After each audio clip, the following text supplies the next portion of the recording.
We could speak now to Mark Montgomery, who's a former US Navy Rear Admiral. Thank you very much for joining us. What do you think about this situation of losing Lyman there? Is it a major setback for Russia, this? Well, thank you for having me. And yes, I do think losing Lyman is a major setback for the exact reason your reporter noted, which is that it is a strategic railhead for Russia. And one of the problems Russia's had is logistics throughout the last 8 months of fighting. So losing Lyman will have an effect, a negative effect on their ability to protect the rest of the Donbass regions. Tell me more about the logistical problems. Tell me.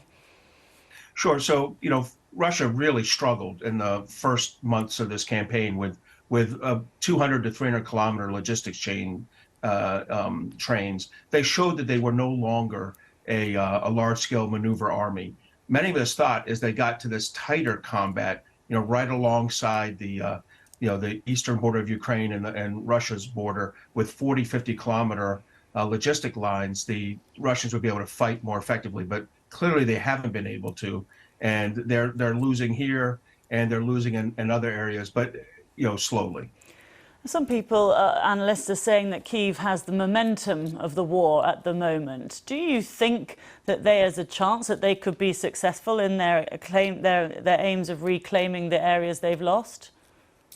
So I think they're going to need to maintain three things for that. One, keep this stronger morale. I mean, Ukrainian troops are clearly fighting for the country. Russian troops are fighting for 4 autonomous regions I doubt they knew existed 48 hours ago. And Ukrainians really have better tactical execution. And this is a result of a lot of U.S. and European training efforts since 2014 and Ukraine's own investment. And then finally, these weapons we're delivering are significant. Both the U.S. and the Europeans. In fact, I think we announced a delivery last Wednesday, another 1.1 billion. This constant drumbeat of announcements about armaments coming. All these three things added together, I think, help give the momentum to the Ukrainians to continue to push into Russian-held territory. One analyst I spoke to yesterday said that President Putin has made negotiations impossible with this annexation of these 4 areas. Do you see a role for dialogue in any of this?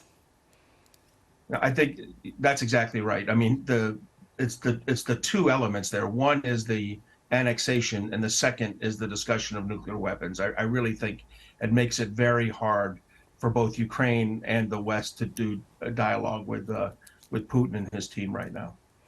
And just very briefly, you were a nuclear-trained surface warfare officer in the US Navy. How concerned are you when you hear President Putin making references to the US setting a precedent with Hiroshima and Nagasaki and saying he's not bluffing when it comes to nuclear weapons? So I worry about both ends of the nuclear weapons. One is, the idea of a low-yield tactical nuclear weapon used, or more of a gray zone operation where they fire significant weapons into Zaporizhia or another area and create a large-scale contamination incident. I think both of those are serious issues that the United States needs to plan for so that we can support Ukraine after it happens, but also we have to signal, as I think the president has, to President Putin that is an unacceptable line to cross. Okay, thank you very much for talking to us. Appreciate your time. That's Mark Montgomery, former US Rear Admiral.